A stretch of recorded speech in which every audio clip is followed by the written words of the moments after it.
کا گھونسلا دیکھا ہو تو آپ کی حیرت زدہ رہ جائیں گے آپ کہ یار کی خواہش رکھنا بالکل عین فطری چیز ہے۔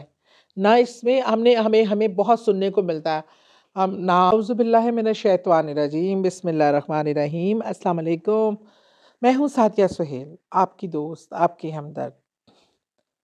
کہتے ہیں نا میرا گھر میری جنت۔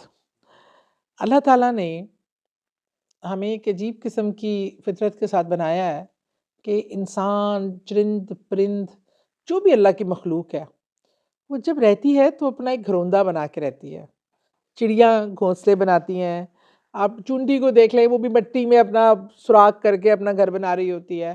کسی مخلوق کو بھی دیکھ لیں اللہ کی بنائی ہوئی، آپ کو وہ ان کا کوئی نہ کوئی ٹھکانہ، گھر ٹائپ کی چیز، وہ اپنا گھونسلہ ہم کہتے ہیں، کوئی زمین کے اندر کوئی قسم کا اپنا ایک آشیانہ، اپنے ایک سرنگ، اپنا ایک مکان وہ ضرور بناتے ہیں، کیونکہ یہ میرے خیال میں عین فطرت ہے۔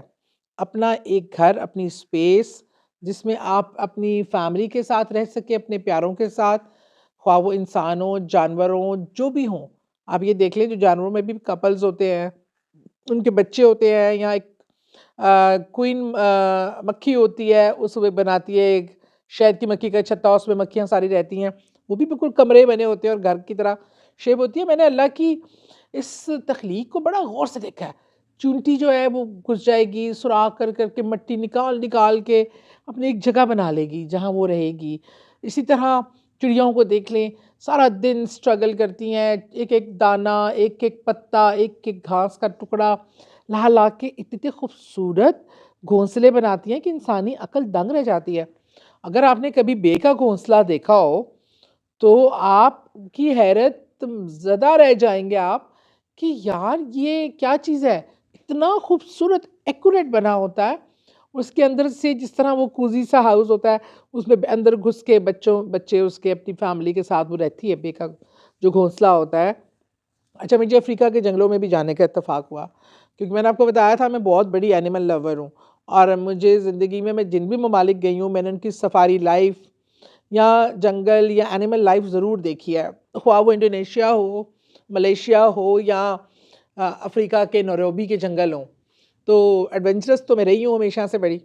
پھر جناب وہاں میں نے جب دیکھا، اچھا جب شیروں کو دیکھنا ہوتا تھا نا تو ہمیں صبح 5 بجے کے قریب نکلنا پڑتا تھا، 4 بجے وہ خاص جیپوں میں بڑا کورڈ ہو کے، کیونکہ شیر کھلے عام پھر رہے ہوتے ہیں۔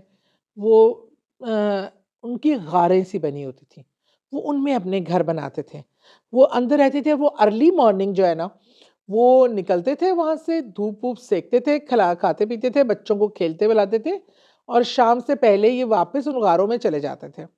مطلب میں نے دیکھا، سانپوں کو دیکھا، سانپ ٹرنل سے بنائے ہوتے ہیں، کچھووں نے ریت کے اندر گھس کے اپنا ایک بنایا ہوتا ہے آشیانہ، اور سردیوں میں اکثر تو یہ بالکل ہی چھپ جاتے ہیں اور اپنے گھروں میں ہی مقید رہتے ہیں، اور سردیوں کے لیے برا راشن پانی اکٹھا کرتے ہیں۔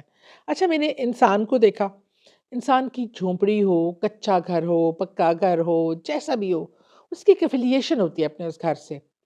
اچھا ہمارا ہی ہوتا تھا بچپن میں، تو آپ کو پتہ ہے کھلنڈرا پن ہوتا ہے، شغل میلہ، کزنز، بہن بھائی آپس میں گھومنا پھرنا بہت اچھا لگتا ہے۔ لیکن ہمارے جو بڑے ہوتے تھے نا، ابو امی وغیرہ، کہیں بھی ہم جا رہے ہوں، بڑا مزہ آ رہا ہو، تو شام ہوتی تھی نا تو چلو بھی گھر چلے، گھر چلے۔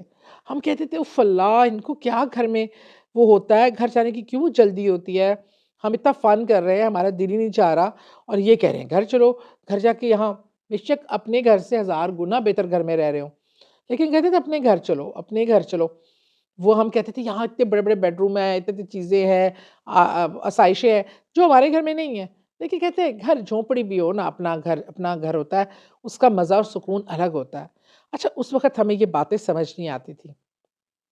اب جب کہ with the passage of life ہمارا جو ٹائم ایج گزر رہی ہے، اب یقین مانیں ہمیں دنیا میں کانفرنسز پہ جانے کا اتفاق ہوتا ہے، دنیا کے اچھے سے اچھی جگہ دیکھی ہے۔ میں اوورسیز پاکستانی رہی ہوں، دبئی میں رہنے کا، پوری دنیا میں بہت سے ممالک دیکھنے کا مجھے موقع ملا، بہترین 5 اسٹار ہوٹلز میں رہنے کا موقع ملا، ہمارے بہترین سے بہترین جگہ۔ لیکن وہ نرم گداز گدے، اور وہ گھر کا جو سونے کا بستر، اور وہ جو گھر وہاں کمروں کی انوائرمنٹ، بہترین سہولیات، اس کے باوجود بھی